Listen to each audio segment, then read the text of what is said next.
pictures online where there was like a whole picture of people with the Biafra flag. That when I took those pictures, I posted them on Twitter. I was live on Twitter talking to him. The interview I did with him is still online. It's one of my most watched interviews. And I sat down with him and I asked him, okay, what is Biafra?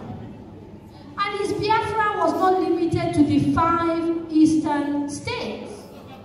He wanted Biafra in parts of Benue. He wanted Biafra in parts of Kogi. He wanted Biafra in Port Harcourt, in River State, in parts of Delta, etc., etc. It's on the record. My conversation with him is on the record. Literally every person I spoke to for that special program that I did with Nnamdi that was from those places didn't want anything to do with Biafra. The point I'm making is that we sometimes allow the bigger groups to dominate conversations which can benefit from actually having multiplicity of voices joining them, right? That's the point I'm making. Now, I do believe, and I don't know why Dr. Baba Ahmed spent so much time trying to explain in his statements that if people want Biafra, give it to them. It is the right thing to say. I said it here. The right to self-determination is sacrosanct. Nobody should be forced to be in a union that they don't want a part of. Our problem now should be electing people who will make the necessary changes to our constitution that will allow these things to happen in a sensible way. I don't know if you understand what I'm saying. That's the biggest issue. So that it doesn't happen in chaos and people don't die. Let's test this thing. If IPOB believes that the majority of people from the southeast want Biafra, let's find a proper mechanism for testing it. Let's do a referendum. People in Nigeria will campaign for unity. IPOB will campaign for Biafra and then allow people to vote. And whoever wins the vote should go. We saw it recently in the UK. Brexit happened. The world did not collapse because the British left the European Union. The point I'm making is that sometimes by standing and holding on to things, we break them. You have to learn to hold things.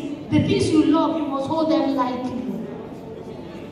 You hold them too tightly, you break them. And that's what's happening with Nigeria. Thank you, Dr. Morgan. She just reminded me of the Willis Commission of Inquiry. Thank you, Hakeem. Thank you,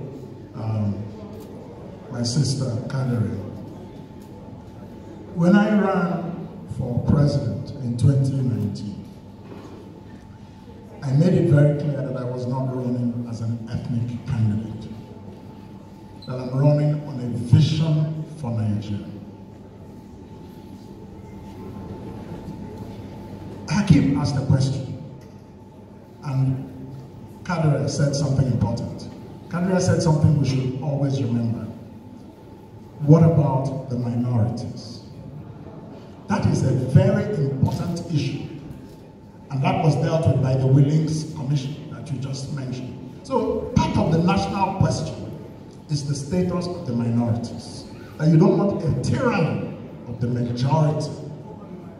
And in any constitutional restructuring of Nigeria, this must be dealt with to protect their rights.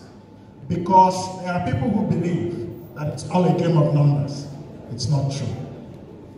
If it was only a game of numbers, Hillary Clinton would have become the president of the United States, not Donald Trump. She had 3 million more popular votes than Donald Trump. But Trump became the president because he won the electoral college vote. There were reasons why in the founding of the United States and in their political evolution, the electoral college was instituted. It was to protect certain interests from a tyranny of the majority. This is the difficult national